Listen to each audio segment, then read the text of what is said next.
Awesome. So continuing with filming today with me, I have Viktor from Tengrai.ai. Welcome, Viktor, to Startup Revolution. Thank you for having me. Okay, amazing. First of all, kind of to start the conversation, I want to learn more about you and your startup. So can you do an elevator pitch and tell us a bit about your background? Thank you very much. My name is Viktor Dombi, and I'm a co-owner at Tengrai.ai. Tengrai.ai is a generative AI startup. But this is not just a product. This Tengrai is a brand, and it's holding different kind of products like the image AI, which is now a better known product because we have now we are present in more than 150 countries with more than 400,000 users. And this year we started, we finished the 1.0 release, and we are very proud of that. This end of this month, we will have the Quantum 2 release, which is we really hope and really believe that it will be very suited for the professional companies because what we aim really to be not just to exploit the technology, because now the market is about like our competitors do the same, that we exploit what can generative AI can produce, what is what can be the advantages, and we try to do our best. And now we are very proud of Quantum because we really believe that it is a professional tool for businesses as well. Okay, amazing. You've been working on this startup for over a year now, and you officially launched this version that is now airing at the beginning of this year. But I want to ask, for example, what is the critical solution that you're giving? What problem are you solving right now?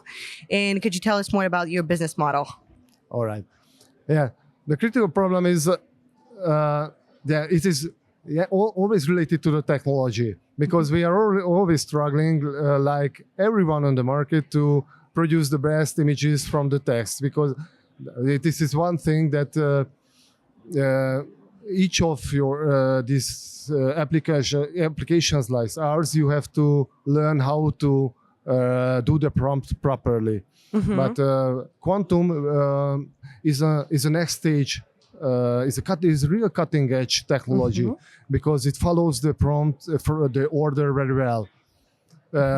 And what we produce now, we have quite good and we think very modern features. Like for if you will take a try, you will experience that you can even change the angles of the camera. If you produce an image, you can change the angle how you would like to see it. So yeah, and this year we changed the model because we initiated the credit system, and now we experience that our users love it. They use it, and this is the most important to us, that now we learn together and improve together with our customers, and we really rely on their replies, their experiences. And now the paid accounts, more than 50% of the paid accounts is B2B. So if we look at there's real that we would like to give a professional tool, not just a game. Okay, it's very fascinating and exciting to produce images from text, and we can do the swap because we have it. You can upload images and you can create it. Okay, this is good for fashion. This is good for a good play, but it is also a professional tool. And now I think Quantum 2 will be very convincing.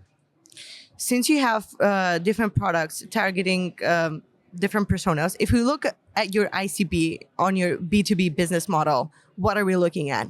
Yeah, it's a subscription model. For image AI, we have basic, medium, and a professional package. We started the conversion this year because we limited the access to the free users because it's it's not a it's very expensive technology, and we had to reorganize the packages. But again, our users appreciated it, and we have up to 2,000 users per day, new customers. So it sounds good, and we are very proud of this.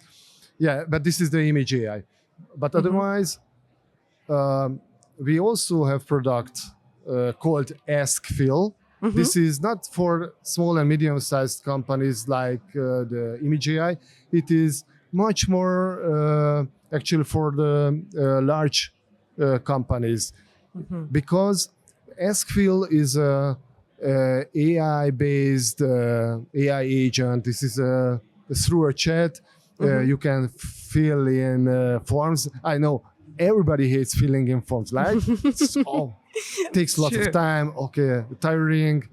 But now we have the solution that an AI agent helps for the customers to fill in the form. You are sparing time. This is the view from the customers, but our partners are the large companies. For example, oil and gas companies, solar panel manufacturing companies, but we also have non-profits, museums, or educational institutes, because from their view, the benefits and the advantages on their side would be the data and the knowledge, how they can reorganize their activity and increase the productivity. Because, for example, if you are oil and gas company, you have a lot of customers. The customers have a lot of claims. Okay, they want to arrange things. They want to contact you, or they have guarantee claims or otherwise. And if you have the data, we'll give you through SQL the predictive model how you can reorganize, for example, your logistics. Amazing, great. And you can earn more money, or you can, be more productive. This podcast would not be possible without our sponsors. So huge thank you to ProCredit Bank Macedonia for sponsoring Startup Revolution. And also a huge shout out to the PODIM team for allowing us to be at the conference and film all of these wonderful conversations. Enjoy the rest of the podcast. Thank you. Amazing. You are bootstrapping so far. Haven't got any investment at the moment, but you're definitely looking for one. Looking at the revenue, you mentioned roughly around 12,000 monthly. So what is the next step? Yeah, there's always a next step, but in generative AI market where we have a next step each day. And the next step for us is to keep up with the technology, or be a little bit ahead of our competitors regarding the professional users of image AI. What is one of your biggest competitors? Sorry? What is one of your biggest competitors at the moment? It's not easy, because I could say Midjourney, DALL-E, Leonardo, they would be, but they are merely B2C. Our paid account, the vast majority of our paid accounts are companies. So it's a little bit different. And I believe in the future, when you are over the period when you have to learn what the technology can provide, you can be a little bit specialized, and you can focus on different kind of segments and markets. And I think this time has come. Absolutely. I agree. So from your journey so far, can you share, for example, one of your biggest failures in this startup, something that you probably didn't know at the beginning? And then we can also reflect on some of the milestones, things that you're really proud of. So let's talk about the not so positive side, or the hard work, or when you get a little bit disappointment, or just like setback. And then let's see what you've learned from there. And have you had any huge milestones that you would like to share? Yeah, we can say, let's say it can be a failure that you want to satisfy all the requirements of your customers. And Tengrai originally wanted to give the best product for the B2C, for the customers, for just to have a lot of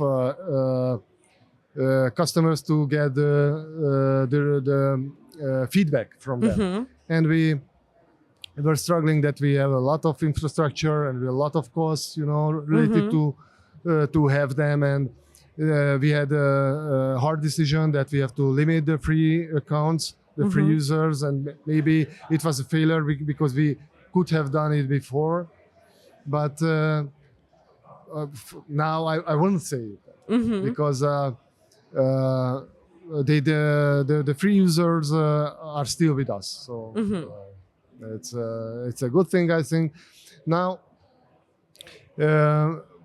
for us now it is important to have partners because,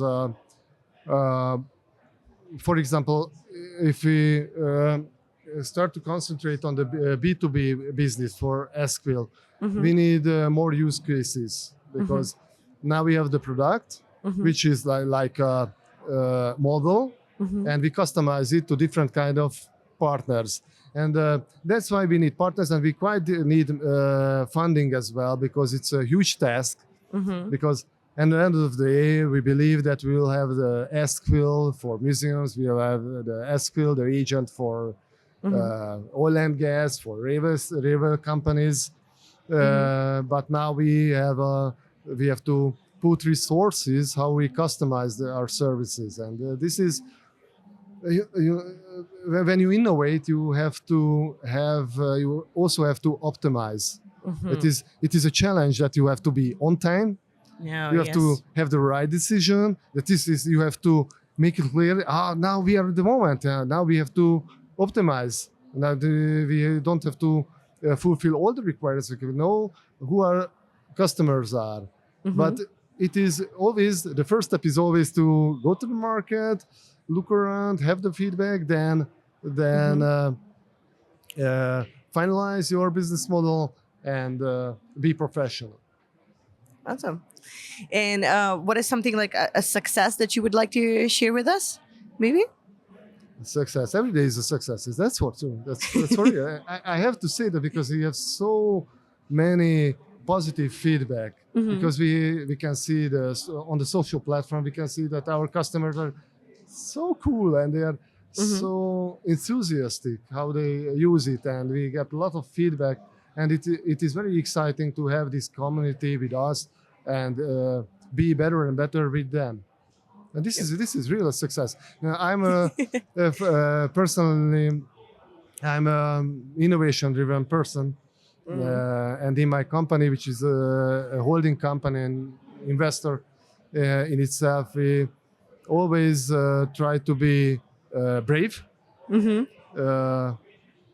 do things which are automated, which exploit the advantages of the technologies and give it to the people. And you always have slaps, you always have bad days. But on the end of the day, this is fascinating and very inspiring to do it. Awesome. And you are a mid team right now. How many people are in the company right now, in the startup? In Tengrai, you mean? Yes. Or in my company? No, in the startup. In the startup, 15 people is working for Tengrai. Now it is in Hungary and Romania. The technology colleagues working in Hungary and in Romania, and part of the operation is in Switzerland. Okay, great. And since you're looking for an investment and you're probably gonna have growth soon, you probably need to hire people that are gonna be either on development or just to work in your startup. What are some, for example, red flags and green flags when it comes to employing someone in your startups? Wow, it's a tough question. Yeah.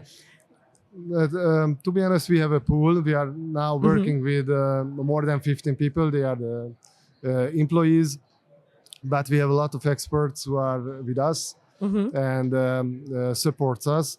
So a red flag. We are working with good people, and this is a good-minded, talented people who wants to be positive and working together as a team. This is the most important. Um, because if in any group you have just one person who is negative and reacts negative to tendencies which are not welcoming, you always have problems. The main thing is that we solve these kind of problems, and you have to be very dedicated to get over, for example, the technology obstacles or the business obstacles. This is about being a startup. And if you want to be a startup, but you don't want to face with problems, but these problems are not okay. We have small problems, but we have big problems as well. And this is a startup's life, and you have to face with this, and you have to cope it. Absolutely. I mean, like, you need to be very flexible. You need to be very on the go to accept all the challenges, know how to overcome them, be a team player, as you mentioned. I feel like it's a fast paced environment. So you need to get used to that for sure. And I believe you would want people that want to grow the startup with you and stay long term there, because if you have a lot of turnover, that's also going to be difficult for the team as well. That's for sure. Absolutely. So do you have any advice, because there are a lot of startups now that are kind of developing products that include generative AI or just like AI in general? Do you have any, for example, tips and tricks for all the young founders that are starting right now? Maybe I would like to hope that I'm not old enough to giving advices, but to be serious, you have to be brave, and everybody fails. The main thing that if you fail, you should not give up. Maybe it turns out that your first attempt is not good. You have to face it. You don't have to be in love with all of your ideas. It is very important. But we have a very good method how you can decide to go on or find out something else. This is the validation. You have to know your market, you have to know your customers, and you have always validate your ideas. Not to be in love with your ideas, but you have to be strict to yourself and not be disappointed if something is not working as you originally imagined. Yeah, be open to failure. Failure. We learn from our failures. I had failures as well. Absolutely. That's great. I feel like that's very important. Things that you touch upon, because in Startup Club Skopje, we also have an incubator program where we work with early stage startups, and they're still in the ideation phase. So we always say that you need to go and test it, get feedback, and don't fall in love with your idea. As you said, just if it needs to fail, clash and burn, or learn from that experience, and then just implement it in a new idea, especially if you are willing to step into the entrepreneurial journey. Because I feel like not everyone is willing to do that. And that's important. Amazing. One of your team members is walking right now. She's very Just in the background. Amazing. Thank you so much for everything that you shared. And for everyone watching, where can they find you online? Thank you very much, and congratulations for this conference. Very professional. And you can meet me on LinkedIn. Dombi Viktor is the account, and feel free to look for me. And do you have any website? Where can they try Tengrai.ai? This is Tengrai.ai. TENGR.ai. Awesome. Okay. So everyone that's interested, you can look into it and test what they're doing and give them some feedback as well. And hopefully you have some new users. And at the end, to kind of wrap up, I just want to ask you, why is it important for people to listen to this kind of podcast and this kind of conversations? What is your take on it? This podcast is a very good sphere how we can talk about not just our successes, but as our failures. And if we can be honest to each other, it helps to others to improve themselves. And if you face with a problem, for example, okay, I'm not alone. You know that, okay, this guy also had a failure, but he succeed. Okay, I will do the same. And if you are not Amazing. alone, it is much more easier than if you are struggling alone. And this community, like here, I think helps these guys to enter into business, because what is very important, startups are also companies, and the way how we approach entrepreneurship is also important, because this kind of knowledge should be learned, because at the end of the day the startups will be on the market. They have to be real companies and operate like real companies, and the mindset of the entrepreneurship is can be learned. It can be learned, and important to learn it, because otherwise you will fail again. Absolutely. Thank you for making that point. I think that belonging in a community and hearing other stories can definitely help you out and encourage you to just embark the journey and not feel alone in it. So thank you so much for sharing more about your startup. It was so nice meeting you here at PODIM. Hopefully you're going to have some productive meetings during this day, because I feel like the second day of this conference is dedicated to meetings. And hopefully we'll see each other soon. Thank you so much for being a part of Startup Revolution. Thank you for the invitation. I really enjoyed this conversation. Thank you so much. Startup Club Skopje, subscribe and hit the bell icon, all, and now we can $5. watch videos. Yeah.